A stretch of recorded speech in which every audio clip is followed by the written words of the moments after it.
ನೋಡ್ತಾ ಇರುವುದನ್ನು ಗಮನಿಸಿದ ಮೇಷ್ಟ್ರು ವಿದ್ಯಾರ್ಥಿಗಳಿಗೆ ಹೀಗೆ ಹೇಳ್ತಾರೆ, ಮಕ್ಕಳೇ, ನಾನು ಈ ಬೋರ್ಡ್ ಮೇಲೆ ಕಪ್ಪ ಗೆರೆಯನ್ನು ಎಳೆದಿದ್ದೇನೆ.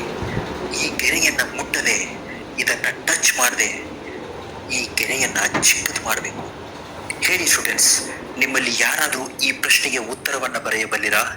ಅಂತಹ ಕಲೆ ನಿಮ್ಮಲ್ಲಿ ಯಾರಿಗಾದರೂ ಇದೆಯಾ ಅಂತ ಗುರುಗಳು ಕೇಳಿದಾಗ ಎಲ್ಲ ವಿದ್ಯಾರ್ಥಿಗಳು ಮೂಕ ವಿಸ್ಮಿತರಾಗಿ ಆಶ್ಚರ್ಯದಿಂದ ಆ ಬೋರ್ಡ್ನಲ್ಲಿ ಗುರುಗಳು ಹಾಕಲಾದ ಆ ಕಪ್ಪು ಗೆರೆಯನ್ನೇ ನೋಡ್ತಾ ಯೋಚನೆಯಲ್ಲಿಯೇ ಮಗ್ನರಾಗ್ತಾರೆ. ಕೆಲವು ನಿಮಿಷಗಳ ನಂತರ ಒಬ್ಬ ವಿದ್ಯಾರ್ಥಿ ಎದ್ದು ನಿಲ್ತಾನೆ. ಗುರುಗಳೇ, ನಾನು ಈ ಪ್ರಾಬ್ಲಮ್ನ ಸಾಲ್ವ್ ಮಾಡ್ತೀನಿ. ನನ್ನಲ್ಲಿ ಆ ಕಲೆ ಇದೆ, ನೀವು ನೋಡ್ತೀರಾ ಅಂತ ಕೇಳ್ತಾನೆ. ಅದಕ್ಕೆ ಗುರುಗಳು ಹೇಳ್ತಾರೆ, ಬಾ, ಹಾಗಾದರೆ ಈ ಪ್ರಾಬ್ಲಮ್ನ ನೀನು ಸಾಲ್ವ್ ಮಾಡಿ ತೋರಿಸು ನೋಡೋಣ ಅಂತಾನೆ. ಅದಕ್ಕೆ ಆ ವಿದ್ಯಾರ್ಥಿ ಗುರುಗಳ ಹತ್ರ ಬರ್ತಾನೆ. ಅವ್ರ ಕೈಯಲ್ಲಿರುವ ಚಾಕ್ಪೀಸನ್ನು ತಗೋತಾನೆ. ಆ ಕಪ್ಪು ಗೆರೆಯನ್ನು ಗುರುಗಳು ಎಳೆದಿರ್ತಾರಲ್ಲ, ಅದರ ಮೇಲೇ ಒಂದು ದೊಡ್ಡ ಗೆರೆಯನ್ನು ಎಳಿತಾನೆ.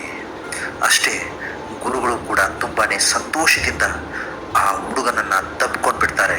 ವಿದ್ಯಾರ್ಥಿಗಳು ತಡ ಮಾಡದೆ ಗುರುಗಳನ್ನ ಕೇಳ್ತಾರೆ, ಗುರುಗಳೇ, ಒಂದು ಕಪ್ಪು ಗೆರೆಯನ್ನು ಅದನ್ನು ಮುಟ್ಟದೆ ಅದನ್ನು ಚಿಕ್ಕದು ಮಾಡಬಹುದಲ್ಲ ಅಂತ ತೋರಿಸ್ಕೊಟ್ರಿ.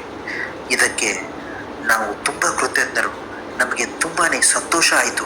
ಆದರೆ ಇದರ ತಾತ್ಪರ್ಯ, ಇದರ ಉದ್ದೇಶ, ನಿಜವಾದ ಅರ್ಥ ನಮಗೆ ತಿಳಿಲಿಲ್ಲ ಅಂತಾರೆ.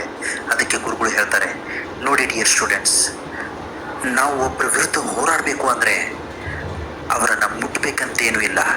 ಒಬ್ಬ ಮನುಷ್ಯ ಮತ್ತೊಬ್ಬ ಮನುಷ್ಯನನ್ನು ಸೋರಿಸ್ಬೇಕು ಅಂದರೆ ಅವನನ್ನು ಹೊಡೆದು ಓಡಿಸ್ಬೇಕು ಅಂತಲ್ಲ, ಅವನನ್ನು ಕೆಳಗೆ ಉರುಳಿಸ್ಬೇಕು ಅಂತಲ್ಲ, ಅವನನ್ನು ಮುಟ್ಟದೆಯೂ ಕೂಡ ನಾವು ಅವನನ್ನು ಸೋಲಿಸಬಹುದು. ಹೇಗೆ ಗೊತ್ತಾ? ನಮ್ಮ ಶ್ರಮದಿಂದ, ನಮ್ಮ ಕಷ್ಟದಿಂದ, ನಾವು ಹಾಕುವ ಎಫರ್ಟ್ಸ್ನಿಂದ ನಾವು ನಮ್ಮ ಗುರಿಯನ್ನು ತಲುಪಿದ ಮೇಲೆ ತಾನಾಗಿಯೇ ಅವರು ನಮಗಿಂತ ಕೆಳಗೆದ್ದು ಬಿಡ್ತಾರೆ, ನಾವು ಅವರಿಗಿಂತ ಮೇಲೆ ಹೋಗ್ಬಿಡ್ತೀವಿ. ಇಂತಹ ಒಳ್ಳೆಯ ಕಥೆಯನ್ನು ಹೇಳಿದ ಆ ಗುರುಗಳಿಗೆ ವಿದ್ಯಾರ್ಥಿಗಳು ಸೆಲ್ಯೂಟ್ ಹೊಡಿತಾರೆ. ಡಿಯರ್ ಫ್ರೆಂಡ್ಸ್, ಇಂತಹ ಮತ್ತಷ್ಟು ಮೋಟಿವೇಶನಲ್ ವಿಡಿಯೋಗಳಿಗೋಸ್ಕರ, ಬದುಕು ಬದಲಿಸುವಂತಹ ಅತ್ಯದ್ಭುತ ಕಥೆಗಳಿಗೋಸ್ಕರ ನಮ್ಮ ಚಾನಲ್ನ ದಯವಿಟ್ಟು ಸಬ್ಸ್ಕ್ರೈಬ್ ಮಾಡ್ಕೊಳ್ಳೋದ್ರ ಮಾತ್ರ ಮರಿಬೇಡಿ. ಮುಂದಿನ ವಿಡಿಯೋದೊಂದಿಗೆ ಮತ್ತೆ ಭೇಟಿಯಾಗ್ತೀವಿ. ನಮಸ್ಕಾರ ಎಲ್ರಿಗೂ.